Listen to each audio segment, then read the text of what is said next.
45 సంవత్సరాల తన సినీ ప్రయాణంలో పాడిన పాటలు సంఖ్యాపరంగా తక్కువైనా కూడా ఆణిముత్యాల లాంటి పాటలు పాడారు. అన్ని బాణీలని స్పృశించారు. లాలు దర్వాజా లస్కర్ బోనాల పండగ, హుషారైన పాట, జోలా జోలమ్మ జోలా, చలాకీ పాట, మాటే మంత్రము, మంచి రొమాంటిక్ మెలడీ, పిబరే రామరసం, భక్తిరస ప్రధానమైన శాస్త్రీయ బాణి, వేదం అణువణువున నాదం, ఎంతో క్లిష్టమైన శాస్త్రీయ బాణిలో ఉండే పాట. ఇవన్నీ పాడింది మనందరికీ సుపరిచిత గాయని శ్రీమతి ఎస్పి శైలజ. అంతేకాదు తన మాటే మంత్రం అనుకున్నాం కదా, డబ్బింగ్ ఆర్టిస్ట్గా ఎందరికో తన గాత్రదానాన్ని చేసి చక్కగా చక్కటి పాత్రల్ని పండించారు. అంతేకాకుండా గృహిణిగా, గొప్ప అన్నకి చక్కనైన చెల్లిగా తన ప్రయాణాన్ని కొనసాగిస్తూ తన జీవితంలో చూసిన అనుభవాలు, పాడిన పాటలు, మధుర స్మృతుల్ని తలుచుకునే ప్రయత్నం ఇవాల్టి సిల్వర్ స్క్రీన్ లెజెండ్ శ్రీమతి ఎస్పి శైలజ గారితో.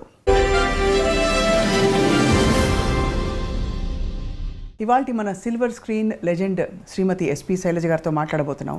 శైలజ గారు నమస్కారం. స్వప్న గారు ఎలా ఉన్నారు? బాగున్నాం, మిమ్మల్ని చూసి ఇంకా బాగున్నాం, ఆనందంగా. 45 సంవత్సరాలు కెరియర్ అని మా షో టీం మాట్లాడుతుంటే తెలుసుకున్నాం అనమాట. కానీ మీ గొంతుకి మాత్రం 25 ఏళ్ళు, ఇంకా తక్కువ. ఏం లేదమ్మా, ఏజ్తో తెలుస్తుంది, కొంచెం నాకు తెలుస్తుంది కదా, నా శృతి రేంజ్ తగ్గిందని తెలుస్తుంది. అవునా? బట్ భగవంతుడి అనుగ్రహం అంతే. ఈ మధ్య ఏం పాటలు పాడారు? సినిమాల్లో ఎక్కువ సినిమాల్లో అసలు పాడట్లేదనే చెప్పాలి. బట్ ప్రైవేట్ ఆల్బమ్స్ వాటిలో పాడుతున్నాను. అన్నమాచార్య కీర్తనలు అవి ఈ మధ్యనే పాడడం జరిగింది కొన్నిటికి. ఏదో ఒకటి ఇటు డివోషనల్ కానీ లేకపోతే ప్రోగ్రామ్స్ కానీ అలా పాడుతూనే ఉన్నాను. ఎస్పి శైలజ గారి పాటలు అంటే లిస్ట్ ఆఫ్ టాప్ 30 సాంగ్స్, అవి ఎప్పటికీ గుర్తుండిపోయే మంచి మంచి పాటలు పాడారు మీరు. Thank you. సో అంటే అవి యాదృచ్ఛికమా అలాంటి పాటలు మీకు రావడం, మీరు పాడాక వాటికి ఆ బరువు వచ్చిందని? అట్లా ఏం లేదు, నిజంగానే యాదృచ్ఛికం అనే చెప్పాలి. ఎందుకంటే నేను ఫీల్డ్లోకి రావడమే యాదృచ్ఛికం. నేను అసలు ఒక సింగర్ని అవుతానని, కానీ ఇంట్లో కూడా పెద్ద ఎక్స్పెక్టేషన్స్ ఎవరికీ లేవు. బట్ మా మదర్కి మటుకు ఉండేదన్నమాట. అంటే మిగతా సిస్టర్స్ అందరూ మ్యూజిక్ నేర్చుకున్నారు ఇంట్లో. అవును. సో అమ్మకి ఏంటంటే ఒక్క పిల్లైనా ఒక్క పాట పాడితే బాగుండే సినిమాలో అని. బట్ నాన్నగారేమో కొంచెం స్ట్రిక్ట్గా ఉండరు. ఆడపిల్లలు పెద్దక్కలందరూ నేర్చుకున్నారు మ్యూజిక్. అంటే పాడకూడదా, సినిమాల్లో పాడకూడదా? అంటే స్టేజ్ మీద పాడటం కానీ అవన్నీ లేదు. కావాలంటే ఏదైనా కీర్తనలో పాడుకోండి, ఇంట్లో పాడుకోండి, ఏదైనా ఆరాధనోత్సవాలు జరుగుతాయి, త్యాగరాజ స్వామి, అక్కడ పాడుకోండి, అంతే. ఆ లెవెల్లో ఆలోచించేవారు నాన్నగారు. అమ్మకి ఏంటంటే అన్నయ్య పాడుతున్నారు కదా ఆల్రెడీ, ఒక్క అమ్మాయి ఒక్క పాట పాడితే చాలు నాకు అని ఆవిడ ఆశ. సో నా దగ్గరకు వచ్చేటప్పటికి ఏమైందంటే కొంచెం సడలింపు వచ్చింది.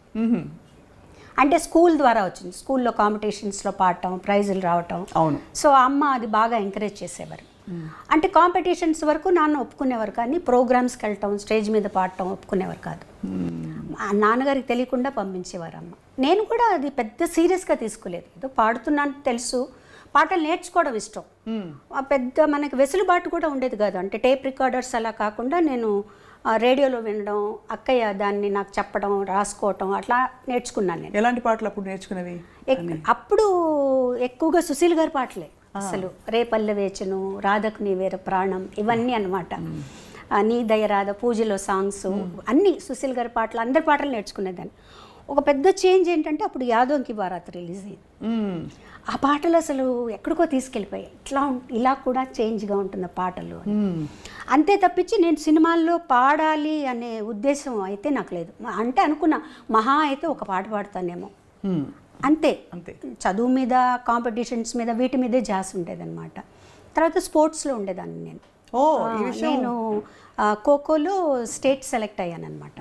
సో వాటి మీద ఇంట్రెస్ట్ ఉండేది. అవి ఎప్పుడు ఆంక్షలు లేవా ఆడపిల్లలు స్పోర్ట్స్ ఆడడం ఏంటి? అది కూడా అంటే మాది ఆడపిల్లల స్కూలే కదండి, ఓన్లీ అబ్బాయిలతో ఏం లేదు, అమ్మాయిలతోనే ఆడపిల్లల స్కూల్స్తోనే కాంపిటీషన్స్ ఉండేవి. అందుకని నాన్నగారు దానికి ఏమనేవారు కాదు. సెలెక్షన్స్ అప్పుడు మటుకు కొంచెం భయపడ్డారు. ఏలూరులో సెలెక్షన్స్ అయింది, స్టేట్ సెలెక్షన్స్. అప్పుడు ఎలా పంపించాలి అని టీచర్లు అందరూ వచ్చి పర్వాలేదు మేము తీసుకెళ్తామని చెప్పి జాగ్రత్తగా తీసుకెళ్లారు. మా కజిన్స్ ఉన్నారు ఏలూరులో, అక్కడే ఉండాలి అని అన్నీ చెప్పి మొత్తానికి సెలెక్ట్ అయ్యాను నేను.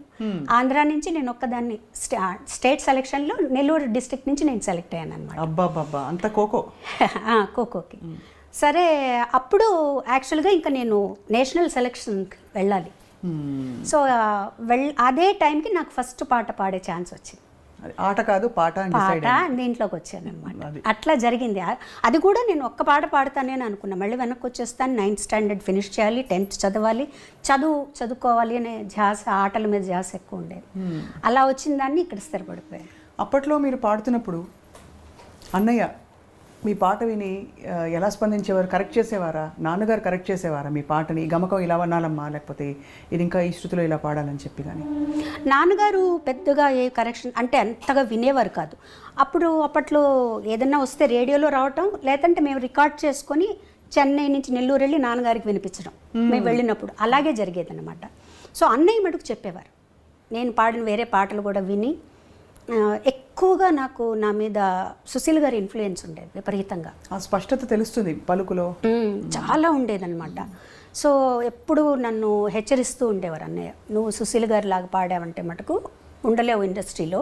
ఎందుకంటే ఆవిడ ఉన్నారు, ఆవిడ పాటలు పాడడానికి ఆవిడ పాటే నువ్వు పాడితే ఇంకెందుకు, నువ్వెందుకు, ఆవిడే ఉన్నారు కదా అని చెప్పేవారు. మొత్తానికి ఏమైందంటే తమిళ్లో పాడేటప్పటికి నా ఒరిజినల్ వాయిస్ నాకు తెలిసింది. వేరే ఏలియన్ లాంగ్వేజ్ అప్పటి వరకు నాకు తెలియదు తమిళ్లో ఎలా పాడాలి, నా ఒరిజినాలిటీ బయటకు వచ్చిందనమాట.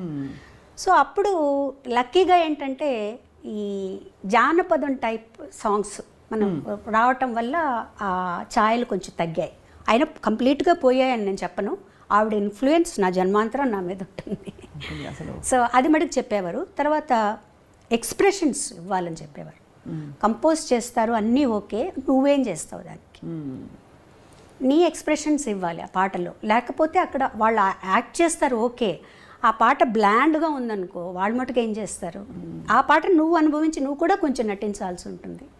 ఈ రకంగా చెప్పి, లేకపోతే మొట్టమొదటి పాటలు వింటే చాలా స్ట్రెయిట్గా బ్లాండ్గా ఉంటాయి పాటలన్నీ. కానీ అప్పట్లో అంత ఇన్సిస్టెన్స్ కూడా తక్కువ ఉండేది కదా. అంటే మనకి ఉదాహరణకి లీల గారి పాటలు, తర్వాత సుశీలమ్మ, జానకమ్మ, ఆ జనరేషన్లో కొంచెం ఎక్స్ప్రెషన్ ఎక్కువ వచ్చింది. కానీ అంతకుముందు ఇలాంటి ఎక్స్ప్రెషన్ అయితే లేదు, వేరే విధంగా. ఎందుకంటే అది డ్రామాల నుంచి వచ్చారు కదండి, స్టేజ్ నుంచి వచ్చారు. అవును, వాల్యూమ్ ఎక్కువ. అవును, వాల్యూమ్ మీదే ఉండేది పాట అంతా. వాళ్ళకి భావం మీద తక్కువ. ఒక రకంగా భావం మనకి ఆ భావం రావాలి అంటే ఘంటసాల గారు, జానకి గారి దగ్గర నుంచే వచ్చింది ఆ భావాన్ని తీసుకొచ్చి. సుశీల్ గారి వాయిస్కి భావం అక్కర్లేదు అసలు. ఆవిడ గొంతుకు అలాగే ఏ భావమైనా పలికేస్తుంది అనమాట.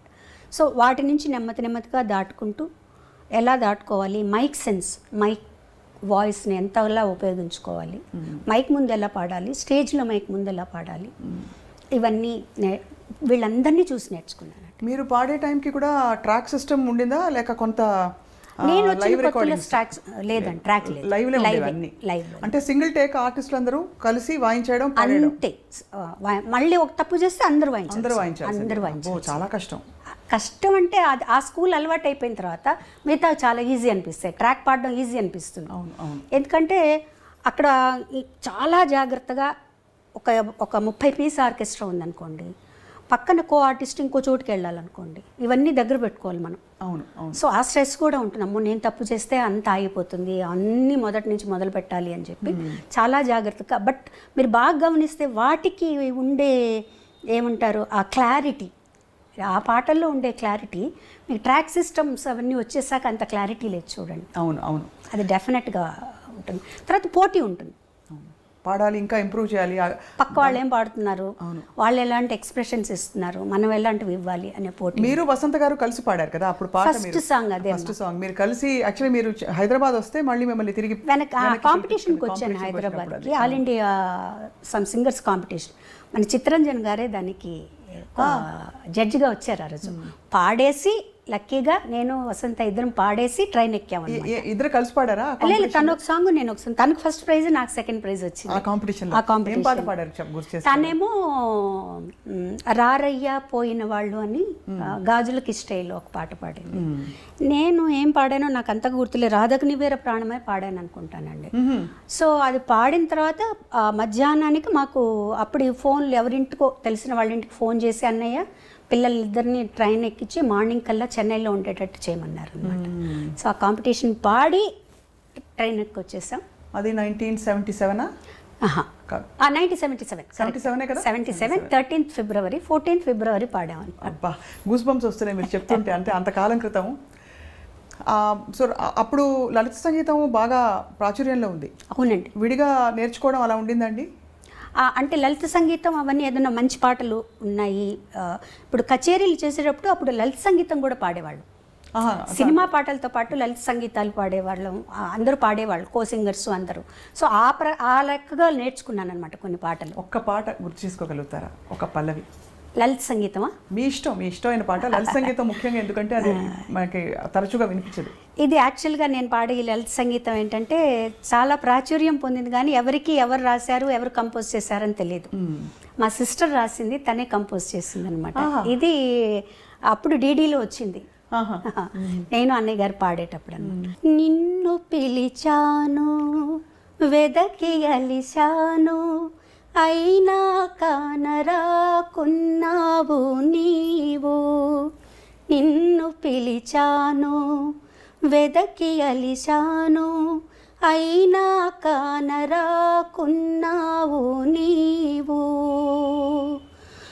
మురళిని మ్రోగించు జాలిని చూపించు, మురళిని మ్రోగించు జాలిని చూపించు, లాలించి పాలించి కరుణ చూపించు, నన్ను లాలించి పాలించి కరుణ చూపించు, నిన్ను పిలిచాను వెదకి అలిశాను అయినా కానరాకున్నావు నీవు.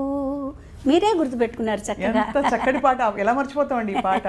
మేము పెరుగుతున్నప్పుడు ఈ పాటలన్నీ కూడా వినికిడి మీద చాలా ఇష్టమైన, ఇప్పటికీ ఈ మధ్యలో కూడా టెలికాస్ట్ అవుతుంది. నిత్య సంతోష్ గారు ఫోన్ చేశారు, అది ఎవరు రాశారో కొంచెం చెప్తారా లిరిక్స్ అంటే, మా సిస్టర్ ద్వారా పంపించామన్నమాట అది. సో అలా పాట ప్రయాణం మొదలై మీరు పాటకే ఖోఖో కాదని చెప్పి ఇటు మళ్ళీపోయారు. ఖోఖోని మిస్ అయ్యారా కొంచెం? అయ్యో వెళ్ళి ఆడాలి. డెఫినెట్గా స్కూల్ మిస్ అయ్యాను నేను. అంటే 9th మధ్యలోనే వచ్చేసాను. వచ్చేసిన తర్వాత ఇంకా ఒక తమిళ్లోకి వచ్చేసిన తర్వాత కొంచెం బాగా తమిళ్లో ఎక్కువ బిజీ అయిపోయాను నేను. సో అప్పుడు 9th మధ్యలో ఆపేసి రావాల్సి వచ్చిందనమాట. తర్వాత 10th ప్రైవేట్గా రాసి చదివాను.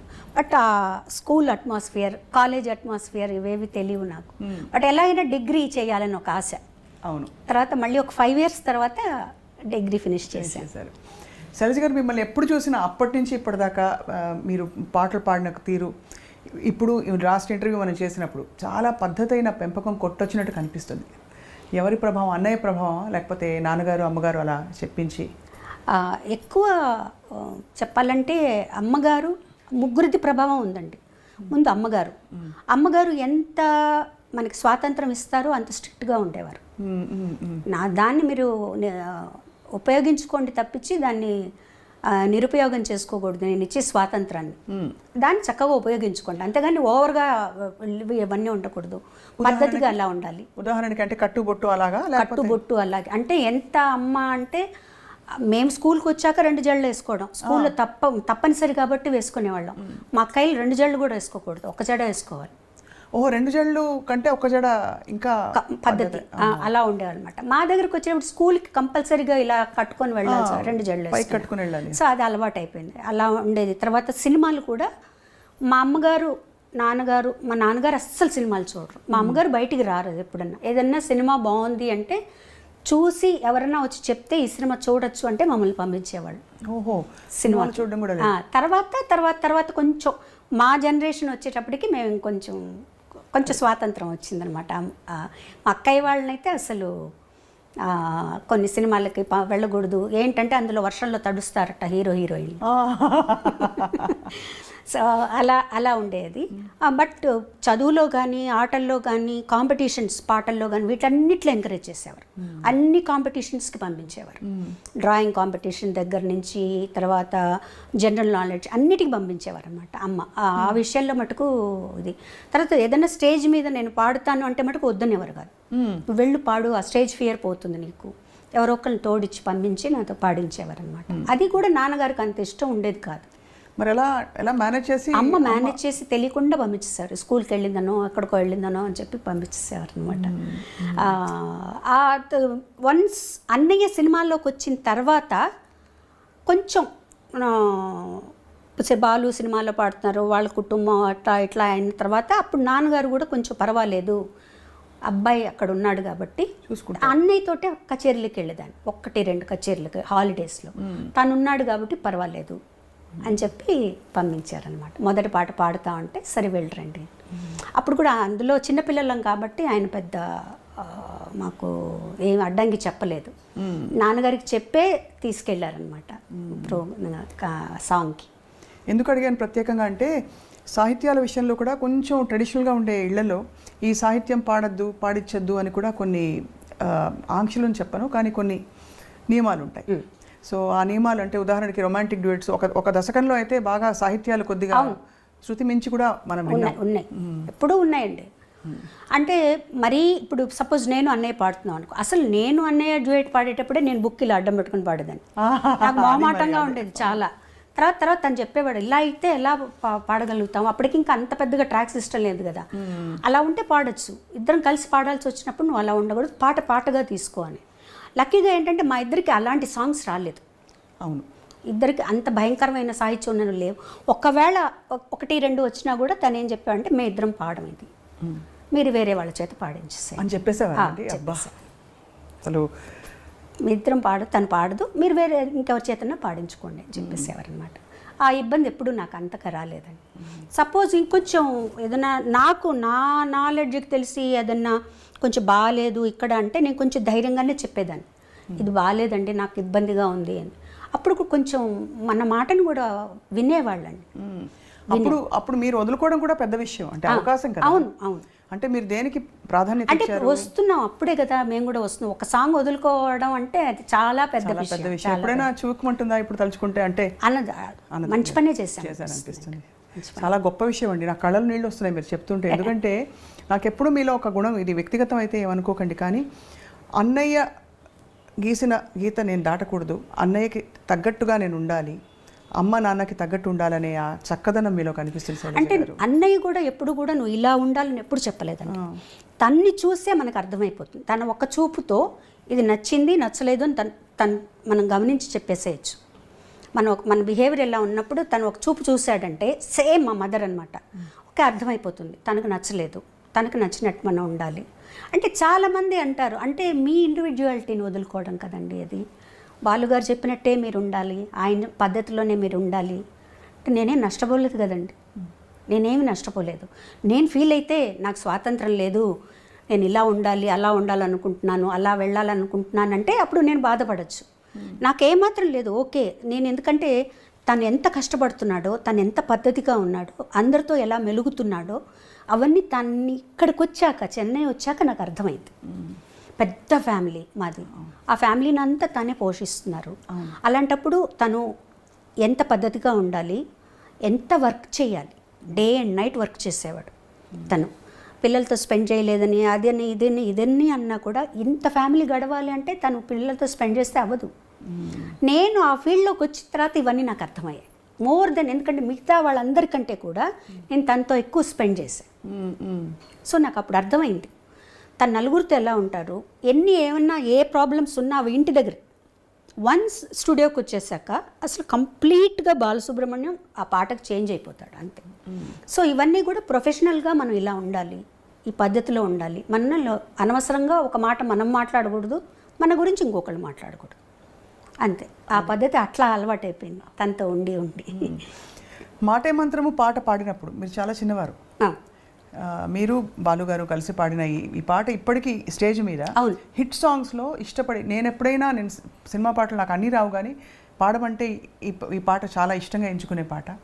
ఆ పాట పాడినప్పుడు అంత అలవోకగా, అంత పవిత్రంగా, బ్యూటిఫుల్ మెలడీ, అది రొమాన్స్ పలికించడం కూడా అంత అందంగా ఎలా పాడారండి? యాక్చువల్గా మొదట తమిళ్లో వచ్చిందండి అది. తమిళ్లో ఇళయరాజా గారు జెన్సీ గారు పాడారు, సింగర్ జెన్సీ గారు ఉండేవారు, తమిళ్లో ఆవిడ పాడారు. ఆ పాట విన్నప్పుడు నేను చాలా ఇన్స్పైర్ అయ్యాను. ఎంత బాగుంది ఈ సాంగ్, అసలు బ్యాక్గ్రౌండ్స్ కానీ సాంగ్ కానీ ఇట్లాంటి పాటలు పాడే అదృష్టం దొరుకుతుంది అన్నప్పుడు సీతాకోకచిలకలో ఇవాళ రికార్డింగ్ ఉందని వెళ్ళిన తర్వాత ఆ ట్యూన్ వినిపించగానే నాకు అసలు చాలా ఆనందం వేసేసింది అనమాట. ఈ పాట మనం పాడాలనుకున్నా మనకు వచ్చింది ఈ పాట అని. ఆ బ్యాక్గ్రౌండ్స్ మీరు ఇప్పుడు కాదు ఇంకో 10 సంవత్సరాల తర్వాత విన్నా కూడా అండి మనల్ని ఎక్కడికో తీసుకెళ్ళిపోతాయి. అప్పుడు ఇలా చేశారా, ఇంత మంచి బ్యాక్గ్రౌండ్స్ ఇచ్చారా, ఇంత బ్యూటిఫుల్గా ఒక సాంగ్ కంపోజ్ చేశారా అనిపిస్తుంది. ఎన్నిసార్లు పాడారు మీరు అన్నట్టు, ఆ పాట ఎన్నిసార్లు పాడినా కూడా మనల్ని ఒక లోకల్లోకి తీసుకెళ్ళిపోతుంది. కానీ నేను అన్నయ్య కూడా ఇద్దరం చాలా ఎంజాయ్ చేస్తూ ఆ పాటని చాలా అందంగా రావాలి పాట అని ఒక తపంతో పాడా. నిజంగా ఆ పైకి వెళ్ళిన ఆ 2 లైన్లు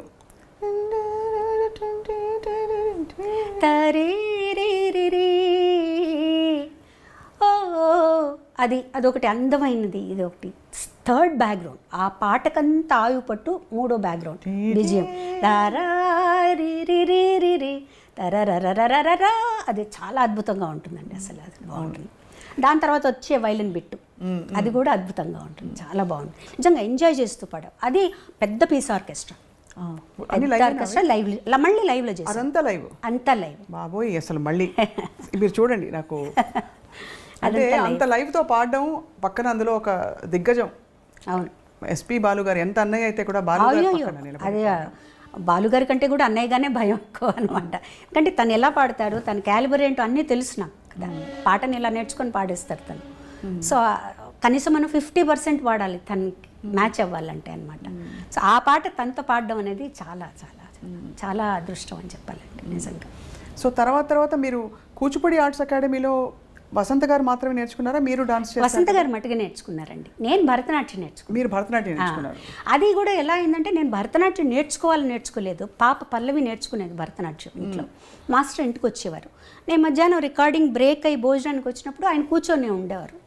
ఆ పాప ఒకరోజు తలనొప్పని, ఒకరోజు కాలు నొప్పని ఏదో ఒకటి చెప్పేది. వాళ్ళ స్కూల్లో టైర్డ్గా ఉందనో, ఆదివారం ఇవన్నో. అప్పుడు పాప ఆయన చూస్తే జాలేసి, నాకు ఊరికే చెప్పండి సార్, మీరు ఊరికే కూర్చోన్నారు కదా, నాకు చెప్పండి అని. అలా నేను నేర్చుకుని ఆయన అన్నయ్యతో చెప్పారు. ఆవిడ నా చేత అరంగేట్రం అంతవరకు వస్తుందని కూడా నాకు తెలియదు అసలు. తర్వాత ఇంట్లోకి ఎవరు ఎక్స్పెక్ట్ చేయాలి అరంగేట్రం చేసే లెవెల్కి డాన్స్ చేస్తామని. తర్వాత అరంగేట్రం చేయిద్దామండి అన్నారు. అంటే అన్నయ్య అన్నారు, నాకు తెలిసి తను ఎలా చేస్తుందో నాకు తెలియదండి, అంటే ముందు గజ్జె పూజ చేస్తారు కదా, అది చేద్దాము అని చిదంబరంలో టెంపుల్లో చేసాం గజ్జె పూజ. అప్పుడు అన్నయ్యకి కాన్ఫిడెన్స్ వచ్చింది. ఆ తర్వాత అరంగేట్రం ఏమన్నారు అప్పుడు చూసి మీ డాన్స్? చాలా నేను ఎక్స్పెక్ట్ చేయలేదు అసలు నువ్వు డాన్స్ చేస్తావని. ఇలా ఎవరికీ తెలియదు ఇంట్లో. ఊరికే ఆయన చెప్పేవి నేర్చుకునేవాళ్ళు, నా పాడికి నేను చేసుకుంటూ ఉండేదాన్ని. అది అయిన తర్వాత నేను 2-3 ప్రోగ్రామ్స్ కూడా చేశాను. ICF ఇంటర్గల్ కోచ్ ఫ్యాక్టరీ వాళ్ళకి, తర్వాత కళాసాగర్ వాళ్ళకి చేశాను. కాకపోతే ఏంటంటే డాన్సు, పాట డాన్సు 2 ఎంచుకోవాలంటే ఒకటే ఎంచుకోవాలంటే బాగా స్టామినా కావాలి డాన్స్కి. తర్వాత స్వెట్ విపరీతంగా పోతుంది మీకు. అవును, గొంతు బాగా కొంచెం దెబ్బతింటుందని నేను చెప్పను, మనకు సహకరించదు. అది బాలమురళి గారు, చిట్టిబాబు గారు ఇద్దరు చెప్పారు నాకు. అంటే పాట వదులుకుని డాన్స్ చేయొద్దు అలా చెప్పారా డైరెక్ట్? అంటే నువ్వు ఆలోచించుకో, నువ్వు డాన్స్ చేస్తూ ఉన్నావంటే పాడలేవు అంటే నేను అనుకున్నాను అనమాట. నాకు పాట మించి వేరే ఏమీ లేదు కదా. కానీ నేను ఆ పాపం మా మాస్టర్ గారు అయితే ఇంత నేర్చుకొని 2 ప్రోగ్రాంలు చేసి వదిలిపెట్టకమ్మా అని కూడా అన్నారు. లేదు సార్, నాకు పాటే ముఖ్యం, నేను పాట మీద ఉంటాను. లైక్ అంటే ప్రతిదానికి ఒక కారణం ఉంటుందండి, కారణం లేకుండా ఏది ఉండదు. ఆ నేర్చుకోవడం అనేది నాకు సాగర సంగమానికి ఉపయోగపడింది. ఆ డాన్స్ అరంగేట్రం చూసే విశ్వనాథ్ గారు అది మరొక అంటే మలుపు అని చెప్పొచ్చు. బికాజ్ చాలా చాలా పెద్ద మలుపు. మీరు నటనలోకి రావడం, అఫ్కోర్స్ ఒకే సినిమాలో వేశారు కానీ గుర్తుండిపోయే పాత్ర. అప్పుడు విశ్వనాథ్ గారు చూసి అడిగినప్పుడు మళ్ళీ ఆలోచించారా, ఇది మళ్ళీ నేను యాక్టింగ్ ఫీల్డ్? ఆలోచించడం క్వశ్చనే లేదండి, నేను చెయ్యను అని చెప్పేసాను. ఓకే. ముందు విశ్వనాథ్ గారు అడిగారు, ఏడుది నాగేశ్వరరావు గారు ఆయన అడిగారు, అందరూ అడిగారు. అన్నయ్య చేతి చెప్పించారు, మా వదిన గారి చేతి చెప్పించారు, విశ్వనాథ్ గారు మిస్సెస్ చేతి చెప్పించారు. నేను చెయ్యను అని చెప్పాను. ఎంత స్పష్టత అలా ఎలా వచ్చేసింది? అన్నయ్య కూడా వద్దని అనలేదు కదా? ఎవరు వద్దలేదు. అన్నయ్య కూడా నువ్వు చేస్తే బాగుంటుందని చెప్పారు, అందరూ చెప్పారు. అందులో విశ్వనాథ్ గారి సినిమా తన దగ్గరుండి చూసుకుంటారు, నీకు భయం లేదంటే నాకు వద్దు, నేను కంఫర్టబుల్ కాదు, నాకు వద్దు, నేను చేయను అని చెప్పేసాను. నేను పాటలే పాడుకుంటాను. విశ్వనాథ్ గారు తెలివిగా ఏం చేశారంటే మా నాన్నగారి దగ్గరికి వెళ్ళి మా నాన్నగారి దగ్గర ఒప్పించారు.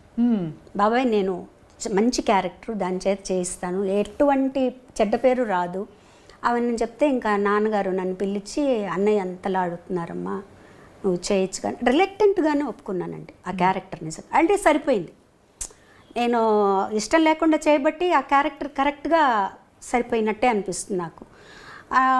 నాకు యాక్టింగు అంత కష్టం అనిపించలేదు, ఎందుకంటే ప్రతిదీ విశ్వనాథ్ గారు కరెక్ట్గా యాక్ట్ చేసి ఇలా చెయ్యాలి, చిన్న చిన్న మూమెంట్స్ జుట్టు ఇలా వెనక్కి వేసుకోవడం దగ్గర నుంచి ఆయన చేసి చూపించేవారు.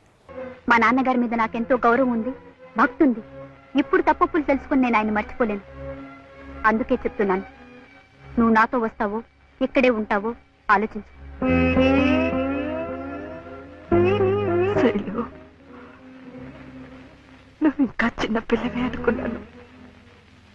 చాలా ఎదిగిపోయావమ్మా.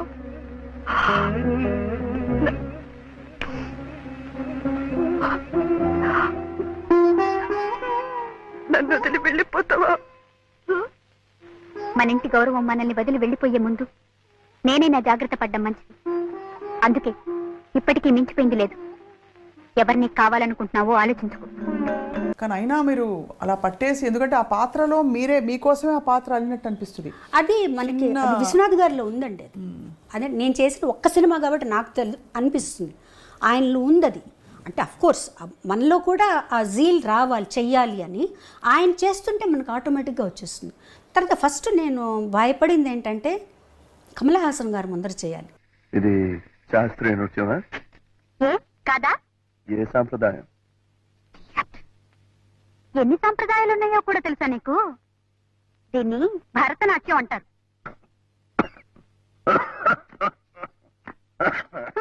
అమ్మో, అది నాకు అసలు నాకు వచ్చే ఆయన చెప్పినట్టు ఏదో కోతులు అవి గెంతులు వేస్తున్నట్టు, భూతాలు దయ్యాలు అన్నట్టు ఆ నా డాన్స్ సినిమా డాన్స్కి సరిపోదు. ఎందుకంటే సినిమా డాన్స్లో అన్నీ మిక్స్ అవుతాయండి, కథక్కు అన్నీ మిక్స్ చేస్తారు, కూచిపూడి ఎక్కువగా ఉంటుంది శేషు మాస్టర్ గారికి డాన్స్లో. అందులో ఆ సినిమాకి 3 డాన్స్ మాస్టర్లు. సో ఇలా అందులో ఒక పాటకి శేషు మాస్టర్ గారు, ఒక పాటకి రఘురామ్ మాస్టర్ గారు. నాకు వేదానికి రఘురామ్ మాస్టర్ గారు, ఓం నమ శివాయకి శేషు మాస్టర్ గారు. శేషు మాస్టర్ గారు అయితే 1 వీక్ నాకు రిహార్సల్స్ ఇప్పించారు. అంటే పాట పెట్టి రిహార్సల్స్ అంత రిహార్సల్ చేసి అంతా ఓకే చేసుకున్న తర్వాత సెట్కి వెళ్ళిపోయిన తర్వాత విశ్వనాథ్ గారు ఈ మూమెంట్ మార్చేద్దాం, ఆ మూమెంట్ ఇలా మార్చేద్దాం. నాకు భయం వచ్చేసేది, బాబోయ్ నేను చేయలేనేమో అని. కానీ చేయించారు, బాగా చేయించారు. నీకేం భయం లేదు, నువ్వు టైం తీసుకో అని. బట్ డాన్స్ కొంచెం కష్టపడ్డాను, కానీ నటన మటుకు విశ్వనాథ్ గారు చెప్పినట్టే చేశానండి. ఆయన ఎలా చెప్తే అలా చేశాను. ఏమిటి మమ్మీ ఉన్నట్టుండి ఎక్కడికి ప్రయాణం? డాక్టర్ తాతగారింటికి. అక్కడే కొన్నాళ్ల పాటు ఉండి నువ్వు డాన్స్ నేర్చుకోవాలి. ఇంకా కొత్తగా నేర్చుకునేదే ఉంది, ఎన్నో ప్రోగ్రామ్స్ సన్మానాలు అయ్యాక. అదేనే నేను చేసిన పొరపాటు. పాకడం కూడా సరిగ్గా రాని పాప పరిగెత్తుతానంటే సరే అన్నాను. ఓహో, అయితే కొత్తగా నడకలు నేర్పే గురువు గారు అక్కడే ఆ ఊళ్ళోనే ఉన్నారన్నమాట. అవును. ఎవరు? బాలకృష్ణ గారు. వాట్?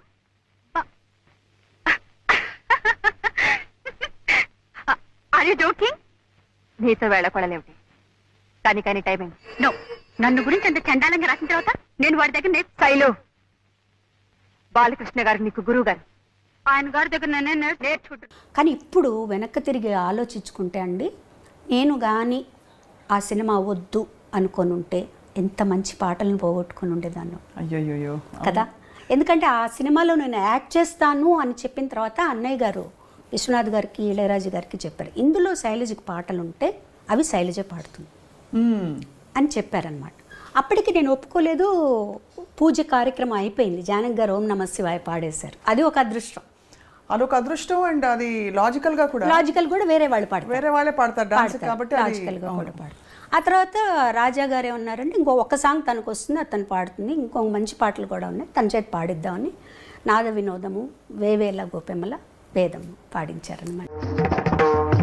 నాద వినోదము నాట్య విలాసము పరమ సుఖము పరము, అభినయ వేదము సభకనువాదము సలుపు పరమ పదము, భావములు భంగిమలు గానములు గమకములు భావములు భంగిమలో గానములో గమకములో ఆంగికమౌతపమీ గతి సేయగ నాద వినోదము నాట్య విలాసము పరమ సుఖము పరము అభినయ వేదము తప అనువాదము కలుపు పరమ పదము. ఎంత బ్యూటిఫుల్ సాంగ్స్ బ్యూటిఫుల్ సాంగ్స్ నిజంగా. ఐ థింక్ రాబోయే 50 సంవత్సరాలు అసలు ఏమాత్రం ఇది ఇప్పుడే పుట్టిన పాటలాగా పాడుకుంటున్నారు. ఇప్పుడు కూడా అంతే కదండి. అవును. తర్వాత ఇంకోటి ఏంటంటే ఆ టైంలో ఆ పాటలు నా చేత పాడించాల్సిన అవసరం లేదు వాళ్ళకి. సుశీల్ గారు ఉన్నారు, జానక్ గారు ఉన్నారు, వాణిజ్యరామ్ గారు ఉన్నారు. ఇంతమంది ఉన్నప్పుడు నా చేత ఇప్పుడు నేను పాడింది అనుకోండి, నా చేత పాడించవచ్చు. మిగతా పాటలు కూడా నా చేత పాడించాల్సిన అవసరం లేదు. అంత మంచి సాంగ్స్ వచ్చాయి నాకు. అసలు సాగర సంగమం అంటే నాకు ఆ సాంగ్స్ కోసమే నేను తర్వాత ఆలోచించుకున్నాను. యాక్టింగ్ అన్ని పక్కన పెట్టేద్దాం. అండ్ అది కూడా రికార్డింగ్కి వెళ్ళినప్పుడు మీరు ఇబ్బంది పడి భయపడ్డారు, మళ్ళీ నేర్చుకుని ప్రాక్టీస్ చేసుకురా. వేదం సాంగ్ అలాగే అయింది. అంటే అన్ని లైవ్ సాంగ్. వేదం లైవ్గా తీసామండి. లైవ్ అక్కడికి వెళ్ళి నేర్చుకున్నాం. అక్కడికి వెళ్ళి అప్పుడే నేర్చుకుని అప్పుడే పాడడం. అది స్వరం నేర్చుకున్నామండి. ఫస్ట్ మేము స్వరం చెప్పారు నాకు.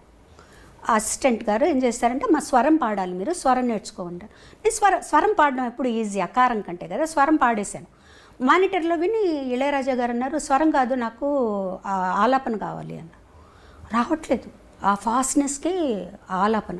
నేను చాలా టెన్షన్ పడిపోయాను. అన్నయ్య వేరే చోటుకి వెళ్ళాలి, వాళ్ళు ఇంత మంచి పాట ఇచ్చారు, పాడుతా అసగం భయం. అప్పుడు ఇళయరాజా గారు నువ్వు పని చేయి, నువ్వు స్వరం ఆయన అర్థం చేసి నువ్వు స్వరం పాడేసేయి, రేపు మార్నింగ్ వచ్చి నైట్ అంతా ప్రాక్టీస్ చేసి మార్నింగ్ వచ్చి ఆలాపన పాడు. ఆ బిట్ ఆలాపన పాడేసేమన్నారు. నైట్ అంతా ప్రాక్టీస్ చేసి మార్నింగ్ వెళ్తే ఎంత సులభంగా అనిపించిందో అసలు. అంటే నేను అడిగాను, ఏంటి సార్ నిన్న రాలేదు ఇవాళ ఎట్లా వచ్చిందంటే, సాధనమ్మా అంతే, నిన్న టైం లేదు నీకు పట్టుకోవడానికి, రాత్రంతా ప్రాక్టీస్ చేసో సాధన ఉంటే ఆటోమేటిక్గా వస్తుంది.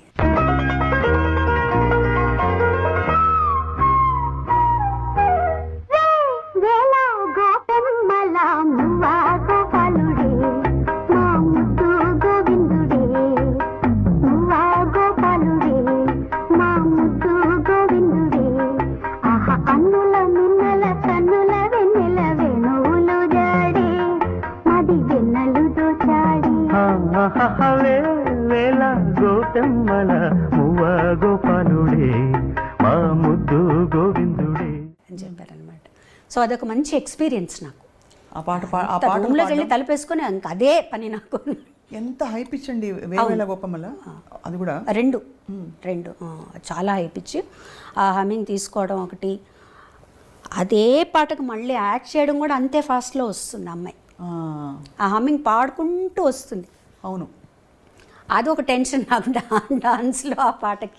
అది మీరు యాక్ట్ చేస్తున్నప్పుడు ఎంత యాక్టింగ్ మీద ఆ షాట్ మీద దృష్టి ఉన్నా నా పాట వినిపిస్తోంది అనే ఒక మధ్య మధ్యలో ఇక్కడ ఎక్కడన్నా ఏమన్నా తప్పులు పాడన్నా సింగర్కి తప్పదుగా, ఎప్పుడు తప్పకుండా ఉంటుంది. ఎన్ని పాడినా ఎంత చేసినా మళ్ళీ అక్కడ ఆ టెన్షన్ ఉంటుంది మనకి. కానీ ఇట్స్ ఒక గ్రేట్ ఎక్స్పీరియన్స్ అండి నిజంగా. సాగర సంగమం అనేది నాకు ఒక చిరునామా నిజంగా. ఇప్పుడు వెనక్కి తిరిగి చూసుకుంటే ఒక చిరునామా.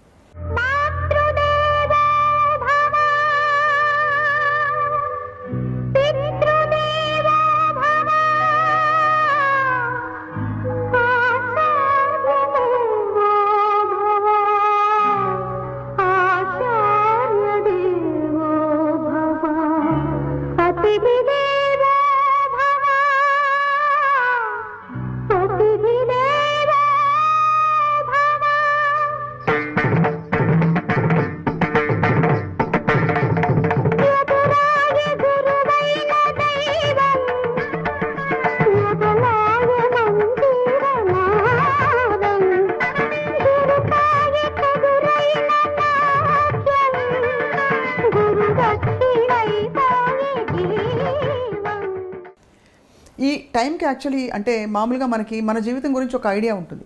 మనం ఇలా ఉండాలి, ఇలా ఇది అవ్వబోతున్నాను నేను అని. ఆ పాటకి మీకు మైండ్లో బాగా సెట్ అయిపోయి ఉంటుంది. అంటే మీరు సింగర్ అయిపోయారని, అప్పటికే చాలా పాటలు పాడారు. But singing is my life and my career అని ఆ క్షణం ఏ క్షణంలో మీకు అర్థమైంది? ఊరికే ఒకటి అర పాటలు వస్తూ అవకాశాలు వస్తూ పాడడం అది ఓకే, బట్ నేను పాట కోసమే పుట్టాను, పాట మాట నాకు అని చెప్పి ఎప్పుడు అర్థమైంది? నాకు వన్స్ నేను ఎక్స్పెక్ట్ చేయని విధంగా, ఇప్పుడంటే మనం నెలకి నేను 2 పాటలు పాడానండి, 3 పాటలు పాడానని చెప్పుకుంటున్నాం. నేను ఎక్స్పెక్ట్ చేయని విధంగా ఒక రోజు 7 పాటలు పాడాను. ఒక రోజు 7 పాటలు పాడాను. ఒక నెలలో 30 పాటలు పాడాను. సో ఇలా ఉన్నప్పుడు నాకే ఆశ్చర్యం వేసే, అసలు నా చేతి ఇలా పాడిస్తున్నారు వీళ్ళు. అంటే నాకెప్పుడు నా మీద నాకు ఒక తక్కువ అభిప్రాయం ఎప్పటికీ ఇప్పుడు ఉంది, ఎప్పుడు ఉంటుంది అది. అంటే ఒక సింగర్కి ఉండవలసిన లక్షణాల కంటే కూడా ఎక్కువ అభిమానం వచ్చేసిందేమో నా మీద జనాలకి అనే, ఇది నా క్యాలిబర్ ఇంతేనేమో. ఎందుకు అనిపించింది అలాగా? ఎందుకు అనిపించింది అంటే ముఖ్యంగా సాగర సంగమంలో పాట నేను ఇది పాడలేకపోయానే అని, కొన్ని పాటలు పాడలేకపోయినప్పుడు అట్లా అనిపించేది అనమాట. మళ్ళీ తర్వాత కొంతమంది సింగర్స్ కొన్ని చెప్పేవాళ్ళు, లైక్ యేసుదాస్ గారు, వీళ్ళందరూ అనేవాళ్ళు ఎప్పుడు అలా ఇన్ఫీరియారిటీ కాంప్లెక్స్ ఉండకూడదు. నీకు ఒక సాంగ్ వస్తుందంటే అది నీ వల్ల వస్తుందా? కాదు, భగవంతుడు పంపిస్తున్నాడు, ఈ పాట అమ్మాయికి ఇవ్వాలి అని, అంతే పాడాలి. మనకి ఇచ్చింది మనం వదులుకోకూడదు. మనం అన్నయ్యకి కూడా చెప్పేవారు ఆయన.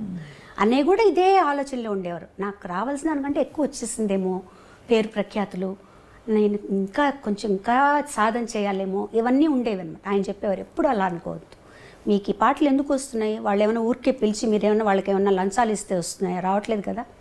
వాళ్ళు తలుచుకొని పాట తలుచుకోగానే మీ పేరు గుర్తొస్తుంది. ఇంతమంది సింగర్స్లో మిమ్మల్ని మీ పేరు ఎందుకు గుర్తొస్తుంది, ఈ పాట మీది, అట్లా అనుకోండి. ఆ తర్వాత నేను తమిళ్లో చాలా బిజీ అయిపోయాను. தமிழ்ல என்னென்ன பாடிருக்கீங்க? நிறைய பாடிருக்கேன் தமிழ்ல. எனக்கு தமிழ் பாட்டு ரொம்ப தெரியாது, மன்னிச்சிடுங்க. ஏதாவது ஒரு నా మొదలు ఫస్ట్ పాడిన పాట ఇళయరాజా గారిది ఎలా జరిగిందంటే, ఆయన ఆడిషన్కి పిలిచారు నన్ను. పిలిచి ఆయన ఇన్ఛార్జి శ్రీనివాసన్ గారు ఉండేవారు. అన్నయ్యకి కూడా ఆర్కెస్ట్రాకి అతనే ఇన్ఛార్జ్. అతను వెళ్ళి చెప్పారనమాట ఇళయరాజా గారితో, ఇట్లా బాలు సిస్టర్ కచేరీలో పాడుతోంది, ఎందుకంటే రాజా గారు కూడా అన్నయ్యతో కచేరీలో పాడారు కదా, పాడుతోంది, నువ్వు పాడిస్తే బాగుంటుందేమో అంటే బాగుంటుంది కానీ బాగాలేదు అనుకో, అప్పుడు నేను పాడించకపోతే బాలు ఏమన్నా అనుకుంటాడేమో, తను సరిగ్గా పాడలేకపోతే అని అన్నారట. అట్లా వద్దు, నువ్వు ఆడిషన్ చేయి, నీకు నచ్చితేనే పాడించు అన్నారు. మీకు కూడా ఆడిషన్? నేను హెచ్ఎంవికి వెళ్ళి కూడా ఆడిషన్ చేశానండి. మాకు కూడా ఏంటంటే అప్పుడు అందరికీ ఆడిషన్, మైక్ టెస్ట్ చేసేవాళ్ళు. ఈ వాయిస్ మైక్ సరిపోతుందంటేనే తీసుకునేవాళ్ళు. హెచ్ఎంవిలో చేశారు నాకు మా ఆడిషన్. తర్వాత ఏవిఎంలో రాజాగారు పిలిపించారు. పిలిపించి ఏదో పాట పాడమన్నారు, పాడాను. పాడిన తర్వాత ఒకటే మాట అన్నారు, రేపు ఉదయం రికార్డింగ్ వచ్చేసేయి అన్నారు. నాకు అసలు అర్థం కాలే తమిళగా. ఆయన అంటే ఈతను చెప్పారనమాట, రేపు మార్నింగ్ రికార్డింగ్ ఉందట, పూజ నువ్వు పాడుతున్నావు రమ్మన్నారు. నేను నాకు ఇళయరాజా గారని ఆయన పెద్ద అప్పటికే ఎస్టాబ్లిష్ అయిపోయారు. ఆయన సూపర్ హిట్ సినిమాలు వచ్చేసాయని, అన్నకిళి ఇవన్నీ. ఇంటికి రాగానే అందరూ ఏమైంది ఇంట్లో అందరూ అడిగితే, రేపు మార్నింగ్ రికార్డింగ్ పూజట, నన్ను రమ్మన్నారు సోలో సాంగ్ అంటే, ఓ మా చిన్నన్న అయితే నిజంగా అవును రా రేపు మార్నింగ్, నేను మామూలుగా రేపు మార్నింగ్ రికార్డింగ్ అట రమ్మన్నారు. రికార్డింగ్కి వెళ్ళాను. నాకు ఏమీ తెలీదు స్వప్న గారు, నిజంగా చెప్పాలంటే ఏమీ తెలీదు. ఒక పెన్ను చేతిలో పెట్టుకున్నాను రాసుకోవడానికి. వెళ్ళి అన్నయ్య ఏం చెప్పారంటే, నువ్వు ఒక ప్రొఫెషనల్ సింగర్గా రాణించాలంటే నీ పాటికి నువ్వు వెళ్ళాలి, నీ వెనకాల ఒకళ్ళు రావాలి, నన్ను దింపాలి, నన్ను తీసుకెళ్ళాలి, అట్లా లేదు, నేను అక్కడ దింపేస్తారు, నువ్వు వెళ్ళి పరిచయం చేసుకొని నువ్వు వెళ్ళాను. సరే నాకేంటి, రాజా గారు నిన్ను చూసాం కదా, అలాగే శ్రీనివాసన్ గారు ఉంటారు, భయం లేదని చెప్పి నేను వెళ్ళిపోయి పూజ కార్యక్రమం జరుగుతోంది. నేను ఒక తలుపు పక్క నిలబడ్డా, కూర్చోవాలని కూడా తెలియదు నాకు. వాళ్ళందరూ ఇంకా సింగర్ రాలేదు అని అంటున్నారు, నా వైపు చూస్తున్నారు, వెళ్తున్నారు, కానీ నేను సింగర్ అని ఎవరికి తెలియదు, నేను చెప్పలేదు, నాకు తెలియదు వాళ్ళు ఏం మాట్లాడుతున్నారు. తర్వాత కాసేపు అయిన తర్వాత ఎవరో వచ్చి, పాప నువ్వు పాడుతావా, సింగర్వా? అవును, రామ్మా నీకోసం వెయిట్ చేస్తున్నారు రాజా గారు అని తీసుకెళ్ళారు. అలా ఫస్ట్ సాంగే సూపర్ హిట్ సాంగ్ ఇచ్చారు. అది ఇచ్చిన తర్వాత, ఆ పాట అయిపోయిన తర్వాత ఆయన అన్నమాట ఒకటే, ఈ గొంతు నాకు చాలు అన్నారు. అని మధ్యాహ్నం పాట నువ్వు నాతో డ్యూయట్ పాడతావా అని అడిగారు. తప్పకుండా అప్పటికి నాకు తెలిసింది రాజా గారు అంటే ఏంటి, ఇంట్లో వాళ్ళందరూ వాళ్ళ ఎక్స్పెక్టేషన్స్ ఎట్లా ఉన్నాయి, రెండో సాంగ్ కూడా పాడదామని పిలుస్తున్నారని, తప్పకుండా పాడతానండి అని అక్కడే ఉండి 2 సాంగ్స్ పాడి వచ్చానమాట. ఇంత చేసి మీరు ఇంత పాట వెనక, సరే నాన్నగారు చూడనట్టు కొంచెం ముందు ఎంకరేజ్ చేస్తూనే, నాన్నగారి దగ్గర డైరెక్ట్గా మీరు ఏమైనా పాట, హరికథ కానీ పాట కానీ నేర్చుకున్నారు? నాన్నగారు ప్రతి సంవత్సరం త్యాగరాజ ఉత్సవాలు చేసేవారండి నెల్లూరులో, ఆరాధనోత్సవాలు చేసేవారు. ఆయనకి మా అమ్మగారికి ఏంటంటే ఎప్పుడైనా సరే నేను కానీ అన్నయ్య కానీ లేకపోతే మా చిన్న చెల్లెలు కానీ హరికథ చెప్పాలి అని చాలా ఇంట్రెస్ట్గా ఉండేది. అన్నయ్యకి కూడా ఉండేది అది. నేను కొంచెం నేర్చుకున్నాను కానీ నాకెందుకు కొంచెం సిగ్గు అనిపించేది హరికథ. కానీ నాన్న దగ్గరికి వెళ్ళి చెప్పాను, నాన్న నేను హరికథ చెప్పలేను కానీ నాకు ఒకసారి ఒక 15 నిమిషాలు టైం ఇస్తే నేను పాడతాను అన్నాను. ఆయనకి చెప్పారు సినిమా పాటలంతా పాడకూడదు, త్యాగరాజ స్వామి కీర్తనలే పాడాలి అని. అట్లాగే నన్ను ఒక 3 కీర్తనలు నేర్చుకుని నేను పాడతాను, తప్పకుండా పాడతాను. అలా అప్పుడు కూడా ఏం చేశారంటే ఆయన 3 గంటల స్లాట్ ఇచ్చారు, చిన్నపిల్లలందరూ పాడే స్లాట్లో పాడించారనమాట. సో దానికి మా ఇంటి నుంచి అందరూ కథలు వచ్చి అదేదో నేను పెద్ద కచేరీ చేస్తున్నట్టు అనమాట. అమ్మ, కజిన్స్, సిస్టర్స్ అందరూ వచ్చి కూర్చొని విని మా అమ్మ నాన్నగారిని అడిగింది ఎలా పాడిందంటే, పర్వాలేదు ఆ 3 గంటలు ఆ పిల్లలకి దానికి కరెక్ట్గానే పాడింది, పర్వాలేదు ఇంకా సాధన చేయాలి అనేవారు. ముఖ్యంగా అలాంటి పాటలు ఏదన్నా నేను కాంపిటీషన్లో పాడుతున్నానన్నప్పుడు మటుకు దగ్గర కూర్చోపెట్టుకొని తాళం అది చెప్పి ప్రాక్టీస్ చేయించేవారు నాన్నగారు. మంచి పాటలు పాడుతూ ఒక్కసారి ఒక కాంపిటీషన్కి పెండ్యాల గారు జడ్జిగా వస్తున్నారు. సో అది చెప్పాము నాన్నగారికి, ఇట్లా పెండ్యాల గారు జడ్జిగా వస్తున్నారు, నేను పాడుతున్నా అంటే ఆషామాషి పాటలన్నీ పాడకూడదు, నువ్వు పాడితే మంచి పాట పాడు అంటే, నేను పూజలు పూలు తెచ్చాను పాడదాం అనుకున్నాను. వద్దు అంత సింపుల్ సాంగ్ పాడకూడదు, వచ్చేవారు ఎవరనుకుంటున్నావు పెండ్యాల గారు అంటే, అప్పుడు దాంట్లోనే నీ దయ రాదా తీసుకున్నాను అనమాట. అది కూర్చోబెట్టి పాడించి మా నాన్న తాళం వేయించి మొత్తానికి ప్రైజ్ వచ్చేసిందిగా, ఫస్ట్ ప్రైజ్. అబ్బో. సో ఆయన వచ్చి మాట్లాడి ఆశీర్వదించి తర్వాత ఆయన మ్యూజిక్ డైరెక్షన్లో పాడాను. సో నేను అప్పుడు ఆయనకు చెప్పాను అనమాట, గురువుగారు మీకు గుర్తుందో లేదో కానీ మీరు నెల్లూరు వచ్చారు, నేను కాంపిటీషన్లో పాడాను. అవునా తల్లి నాకు గుర్తులేదమ్మా, చిన్నదాని ఏంటో అప్పుడు అన్నారనమాట. సో అంత అసలు ఇవన్నీ ఎక్స్పెక్ట్ చేయనివ్వండి. రాజేశ్వరరావు గారు, పెండ్యాల గారు, కేవి మహాదేవన్ గారు, గోవర్ధనం గారు, వీళ్ళందరి దగ్గర పాడటం అనేది అసలు చాలా గొప్ప, అంటే అదృష్టం అని చెప్పాలి. చాలా మీ పాట కూడా అంత ఒరిజినల్ పాట అని అంటారు కదా, అంటే గొంతుకల్లో ఎక్కడ అప్పుడులో ఫాల్స్ వాయిస్లని రకరకాల అంటే సిస్టమ్స్ వచ్చాయి, ఇలా పాడొచ్చు అని కూడా వచ్చి. అవును. బట్ అలా కాకుండా కానీ మీ తరంలోనే మీరు చిత్రగారు సమకాలికులుగా. అవునండి. మీ పాటల బాణీల్లో చాలా వ్యత్యాసం ఉంటుంది. ఆవిడదొక స్టైల్ ఆఫ్ సింగింగ్, మీరు స్టైల్ ఆఫ్ సింగింగ్. ఎప్పుడైనా ఇది మీకు అంటే కంపారిటివ్ ఇది వచ్చిందా, అంటే మీరు కలిసి పాడడం లేకపోతే అలాంటి సందర్భాలు వచ్చాయా? వచ్చాయండి, చాలా సందర్భాలు వచ్చాయి. మీ ఇద్దరం చాలా బెస్ట్ ఫ్రెండ్స్ అసలు యాక్చువల్గా చెప్పాలంటే. చాలా ప్రోగ్రామ్స్ చేసాం, అన్నయ్య కూడా లేకుండా నేను చిత్రాన్నే చేసామన్నమాట. టూర్ చేసాం, అమెరికా టూరు. మా ఇద్దరిలో ఎప్పుడు కూడా ఒక జెలస్ అని కానీ ఏది లేదండి. ఒక్కసారి నేను పాడిన పాట మళ్ళీ తన చేత పాడించేవారు.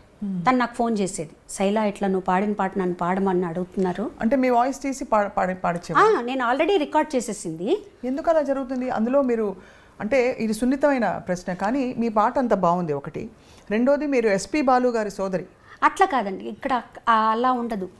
ఆ టైంలో ఎవరు హైలైట్గా ఉన్నారు దాన్ని బట్టి ఉంటుంది.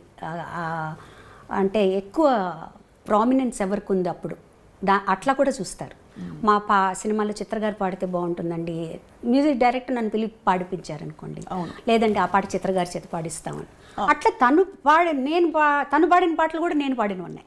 ఓ మచ్చుకు ఒక పాట అంటే మెన్షన్ చేయడానికి, స్వప్న వేణువేదో సంగీత్, అది ఒరిజినల్ నేను పాడాను. తర్వాత చిత్రగారు మిక్స్ చేశారు. అలాగే చిత్రగారు పాడింది నాకు పాట గుర్తులేదు. ఏదన్నా ఉంటే మేము ఇద్దరం ఫోన్ చేసుకుంటాం, ఇట్లా పాడమంటున్నారు, నేను పాడిన శైలాన్ని తను నన్ను అడుగుతుంది, నేను తను అడుగుతాను అనమాట. ఎందుకంటే మా మధ్య ఏ గొడవలు రాకూడదు రేపు ఫ్యూచర్లో. సో మాకు అలాంటివి అసలు ఏమీ లేవు, ఇద్దరు చాలా హ్యాపీగా ఉంటాం. తర్వాత ఇంకొకటి కూడా అండి, ఎవరి టాలెంట్ వాళ్ళది, ఎవరికి ఎంత ఇవ్వాలో భగవంతుడికి తెలుసు. ఏది ఇవ్వాలో, ఎప్పుడు ఇవ్వాలో, ఎంతవరకు ఇవ్వాలో, ఏది మంచిదో అది భగవంతుడికి తెలుసు. దాన్ని మించి మనం ఏది ఆశించకూడదు. మనకి ఏది వస్తే అదే సంతోషం కదా. ఇప్పుడు నాకు ఒక టాలెంట్ నాకు ఉండొచ్చు, దాన్ని మించి తనకు ఒకటి ఉండొచ్చు, దాన్ని మించి నాకు ఇంకొకటి ఉండొచ్చు. సో ఇలా నేను ఏదనుకున్నా కూడా భగవంతుడు నేను ఎంతవరకు హ్యాపీగా ఉండాలి, నేను ఎంతవరకు, ముఖ్యంగా మనలో జలస్ అనేది ఉండకూడదండి. అది ఎప్పుడు మనల్ని ముందుకు రానిదు, ఆనందంగా ఉంచదు. ఫస్ట్ మన్ని లోపల తినేస్తుంది అది. 24 గంటలు దాని మీదే ఆలోచిస్తుంటాం. సో నీ టాలెంట్ ఉండి కూడా నువ్వు జలస్ పెట్టుకున్నావు అంటే లోపల అది బయటికి రాదు కదా ఎలాగూ.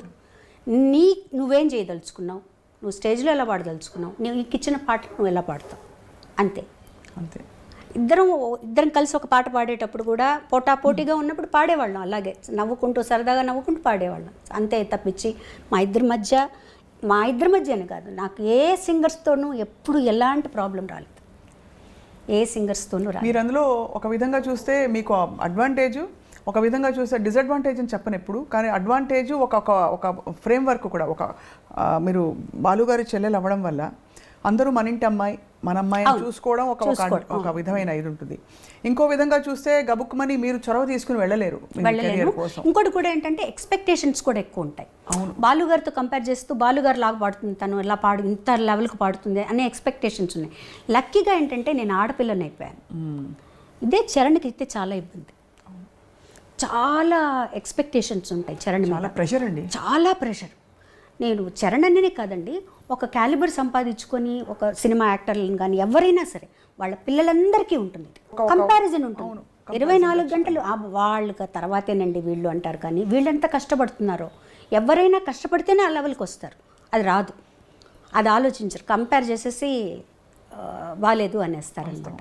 అది లక్కీగా నేను ఆ అమ్మాయిని అయ్యేటప్పటికి నాకు అది తగ్గిందనే చెప్పాలి. చరణ్ మీద చాలా ప్రెషర్ ఉంది, చాలా ప్రెషర్. మీరు గమనించేవారా, చరణ్ చెప్పేవారా మీతో? నేను గమనించేదాన్ని, నాకు తెలుస్తుంటుంది కదా అది ఇది, అదే చెప్పేదాన్ని, ఏం పర్వాలేనా నీ స్టైల్లో నువ్వు పాడు, నువ్వు వెళ్ళిపోతూ. కానీ లేత బాలుగారి గొంతు అక్కడక్కడ రాకుండా ఎలా పోతుంది? ఉంటుంది అసలు అప్పట్లో బాలుగారి గొంతులాగే ఉంటుంది చరణ్ గారి లాగే ఉంటుంది. కానీ అసలు మీది అంటే ఒక బ్యూటిఫుల్ జర్నీ, మీ పాటల జర్నీ. ఇందులో మీ ఫోకిష్ కైండ్ ఆఫ్ పాటలు, నాంపల్లి స్టేషన్ కాడి మొదలుకొని ఇవన్నీ ఇంకొక కోణం. అవును, అది చాలా తమాషా అని చెప్పచ్చండి. ఒక 1 ఇయర్లో కొంచెం తక్కువ సాంగ్స్ పాడి ఒక గ్యాప్ వచ్చేటప్పటికి ఇలాంటి పాట ఒకటి పడేది. సో దాంతో రివైవ్ అయ్యేది. మళ్ళీ కొన్ని రోజులు అయిన తర్వాత ఒక నాంపల్లి స్టేషన్ కాడి, తర్వాత ఒక లాలు దర్వాజా, ఇట్లా వచ్చి మళ్ళీ ఒక రివైవ్ అవుతూ వచ్చేదన్నమాట పాటలు. అసలు నాంపల్లి స్టేషన్ కాడ అయితే పాట విన్నప్పుడు చాలా ఈజీగా ఉంది పాట, అసలు అంతా ఒకేలాగా ఉంటుంది కదా మీకు. చక్రవర్తి గారు కూడా అంతా ఒకేలాగా ఉంటుందమ్మా, నేను కూడా ఉండాల్సిన అవసరం లేదు, నువ్వు పాడేసేసేయి అనుకున్నాం. మేము అంత హిట్ అవుతుందని ఎక్స్పెక్ట్ చేయలేదండి అసలు. ఆ పాట దానికి అవార్డు వస్తుందని కానీ అంత హిట్ అవుతుందని కానీ మేము అసలు ఎక్స్పెక్ట్ చేయలేదు. చాలా సరదాగా పాడేసాను పాట, ఒక 1/2 అవర్ 1 అవర్లో అయిపోయింది పాట, అంతా అయిపోయింది, వచ్చేసాం అనమాట. దానికి వచ్చిన రెస్పాన్స్ చూసిన తర్వాత నాకు చాలా ఆశ్చర్యం వేసింది. ప్రతి వాళ్ళు వాళ్ళ దానికి కోరిలేట్ చేసుకున్నారు. ముఖ్యంగా ఈ పనిచేసేవాళ్ళు, కూలీలు, వాళ్ళందరూ కూడా తెలంగాణలో ఆ పాటని వాళ్ళకి వాళ్ళు అన్వయించుకొని చాలా మా అక్క అప్పుడు హైదరాబాద్లో ఉండేదన్నమాట. వాళ్ళ ఇంటి ఎదురుగుండా ఇల్లు కడుతున్నట్టు కూలీలందరూ. ఆ పాట వింటూ ఈ పోరి ఎంత బాగా పాడింది ఈ పాట, మన బాధలన్నీ చెప్పింది ఇందులో అనేవాళ్ళట వాళ్ళు. నాకు ఫోన్ చేసి చెప్పేదన్నమాట, ఇలా చెప్తున్నారు అని.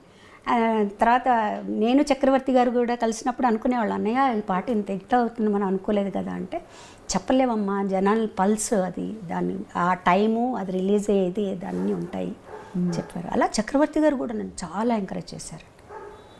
ప్రతి సినిమాలో ఒక పాట పాడించారు, చాలా ఎంకరేజ్ చేశారు. తిందామంటే తిండి లేదు, ఏదండి ఉందామంటే ఊరు లేదు, అదా, తిందామంటే తిండే లేదు, ఉందామంటే ఇల్లే లేదు, తిందామంటే తిండే లేదు, ఉందామంటే ఇల్లే లేదు, చేద్దామంటే కొలువు లేదు, పోదామంటే నెలవు లేదు, నాంపల్లి స్టేషన్ కాడి రాజాలింగు రాజాలింగ, రామరాజ్యం తీరు సూడు శివ శంభులింగ, లింగ రామరాజ్యం తీరు సూడు శివ శంభులింగ. అది మన మాదాల రంగారావు గారు అబ్బాయి యాక్ట్ చేశారు దాన్ని. అవును, మాదాల రవి గారు అవును యాక్ట్ చేశారు.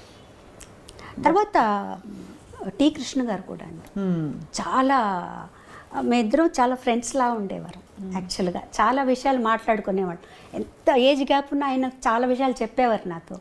ఆయన ప్రతి సినిమాలో ఒక పాట పాడించేవారు, ఎన్నో విషయాలు మాట్లాడుకునేవాళ్ళం, పాటల గురించి, తర్వాత ఈ రెవల్యూషనరీ సాంగ్స్ గురించి, అవి ఎలా పాడాలి, ఎవరెవరు పాడుతున్నారు, ఇవన్నీ చాలా చెప్పేవారు ఆయన. చాలా మంచి ఒక ఫ్రెండ్షిప్ ఉండేది మా ఇద్దరికి అన్నమాట. వారు లేకపోవడం అనేది చాలా చాలా చాలా బాధేస్తుంది నాకు వాళ్ళు నిజంగా. వెళ్ళిపోయిన అసలు మాటల్లో ఏం చెప్తామండి అంటే నిజం చెప్పలేము అనుబంధం అసలు. ఉన్నప్పుడు. కానీ మీకు పాటతో పరిచయం అయింది ఫస్ట్ మొట్టమొదటి నాన్నగారి ద్వారా.